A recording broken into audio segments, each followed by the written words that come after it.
going back to more segregated schools. So they weighed in on that and gave us their thoughts. I would love to hear your thoughts about that issue as well. Let me begin by saying that in this district, and personally, and in school district, we really value diversity. That's important to understand. What makes it hard sometimes to accomplish at the level that we would want it is just the makeup of our neighborhood. Yeah. And so when parents say, I want my child to go to the school in my neighborhood, that in some way begins to look at the composition of how that school may look. And so it is through our magnet programs and through our parental choice of programs that parents have an opportunity to make some other decisions outside of their assigned neighborhood school. And so, yes, you're going to have what they call racial identifiable schools. And at one time, it was a racial identifiable school was described as any school that had a population of 60% or more of black students. But I say that any school that has a racial identifiable group of students of any hue or any color or ethnicity will be a racial identifiable school. And so, yes, we're going to have them because, one, parents choose to live in certain neighborhoods, and based on that, they choose to have their students attend those schools. So it's not the way to go. Diversity is always something that we're looking for.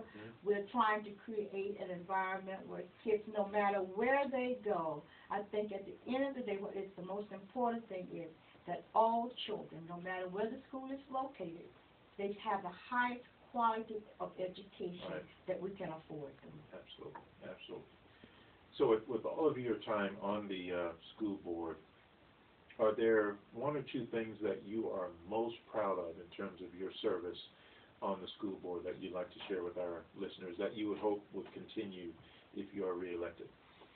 Maybe it's not so much my contributions in the way that people can say A, B, C, or D. Here's what I want people to know about me.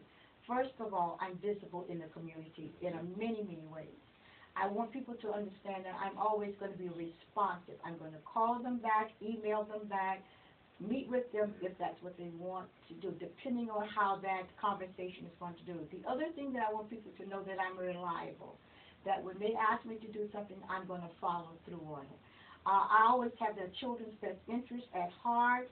I'm going to be a good listener. I think that's really important, that if we really want to understand what the issues are, what parents and students are concerned about what community members are concerned about, you have to be a good listener. I am dedicated to this. It is all that I know in my life. And as I said early on, it's my calling. It is more than a job or position or elected. I don't even like to be called a politician. I hate the term. I bristle at that. I am what I think is a servant leader, and it is what I'm called to do, and I'm going to always give it my best. Wonderful. Doretha Edgecomb, who is a current school board member and running for re-election, and we strongly encourage you to show up at the polls because this is critically important. We cannot tell you how important it is. This is no small election. You cannot say, oh, this is not that important, or even I don't have kids in school, so this is not important to me. It's important to all of us. So we want you to show up. We will be there. We'll be there supporting and casting our vote because we're not just radio. We're citizens. You live in this community, you're a taxpayer, and you've got children. Absolutely. And the other thing, I don't want people to miss this, but this election day is Tuesday. Tuesday coming A up. lot of people looking at the November election, and this is kind of sitting on the sideline. Please remind your voters and your listeners and people in this community that Tuesday is the date for this most important election. Absolutely. All right. We're on. Thank you, Ms. We're Edgecomb. on. Now, how can folks get out to learn more about you? Is there a... We don't have a website, but we have an interesting Facebook page, and there's a lot of information on that, and we'll be out in the community. We'll be shaking hands and inviting people and thanking, most of all, for your support, your vote, and all the contributions that you've given and the confidence that you have in me, and I'm going to continue to make you proud. Excellent. Thank you so much for joining us. We appreciate it. Do not go